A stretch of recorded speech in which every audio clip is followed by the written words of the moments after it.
দর্শক, কক্সবাজারের সর্বশেষ পরিস্থিতি জানাতে আমাদের সাথে যুক্ত হচ্ছেন প্রতিনিধি মীর কাশেম আজাদ। আজাদ, কক্সবাজারের ট্রলার ডুবির সর্বশেষ পরিস্থিতি আমাদের জানাবেন।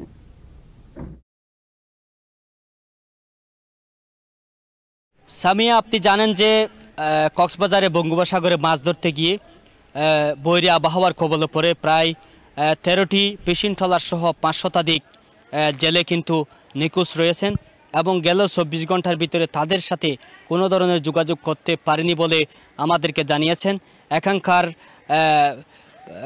ফিশিং বোট মালিক সমিতির সাধারণ সম্পাদক দেলোয়ার হোসেন। গতকালকে কিন্তু ট্রলার ডুবির ঘটনা ঘটেছে। অনেক ফিশিং ট্রলার সাগরে যখন জোর হওয়া সৃষ্টি হয়েছে তখন প্রাণে বাঁচতে উপকূলে চলে আসার পথে প্রায় 8টি ট্রলার পানিতে ডুবে যায় এবং সেইগুলো বেশি গিয়ে লাবণী এবং কলাতলি পয়েন্টে সহ ইনানি পয়েন্ট সহ বিভিন্ন পয়েন্টে বেশি এসেছে প্রায় 8টি ট্রলার এবং সেখানে প্রায় 300 জন জেলেকে জীবিত উদ্ধার করতে পারলেও দুইজন জেলের মৃত্যু হয়েছে। আমার পিছনে আপনি দেখতে পাচ্ছেন এই যে শত শত ফিশিং ট্রলার কিন্তু নোঙর করে আছে সাগরে বৈরী আবহাওয়া সৃষ্টি হওয়ার কারণে তারা কিন্তু নিরাপদ স্থানে এসে নোঙর করে রেখেছেন। আরেকটা বিষয় আমি আপনাকে জানিয়ে রাখি, কক্সবাজারে বৃহস্পতিবার থেকে টানা বৃষ্টিপাত হওয়ার কারণে পাহাড়ি ডল নেমে কক্সবাজারের প্রায় শতাধিক গ্রাম কিন্তু প্লাবিত হয়ে গেছে। অনেক গ্রাম কিন্তু পানিতে তলিয়ে গেছে।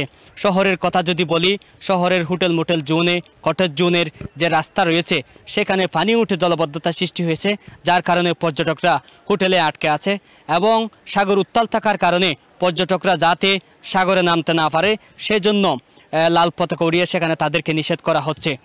কক্সবাজার শহরের প্রায় 35টি সড়ক উপসড়কে পানি ওঠার কারণে জলবদ্ধতা সৃষ্টি হয়েছে এবং অনেক দোকানপাটে পানি ঢুকে মালামাল নষ্ট হয়ে গেছে এবং অনেক ঘরবাড়ি কিন্তু তলিয়ে গেছে। যান চলাচল বন্ধ থাকার কারণে জনদুর্ভোগ সৃষ্টি হয়েছে।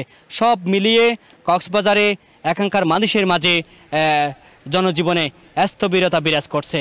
আজকে কিন্তু বৃষ্টিপাত কমে গেছে। আশা করি বৃষ্টি কমে গেলে পানি নেমে যাবে এবং মানুষের যে দুর্ভোগ সে দুর্ভোগ কমে যাবে বলে মনে করছি। সামিয়া, এই ছিল কক্সবাজার থেকে ফিশিং ট্রলার ডুবি এবং বৃষ্টির সর্বশেষ পরিস্থিতি। আজাদ, ধন্যবাদ আপনাকে।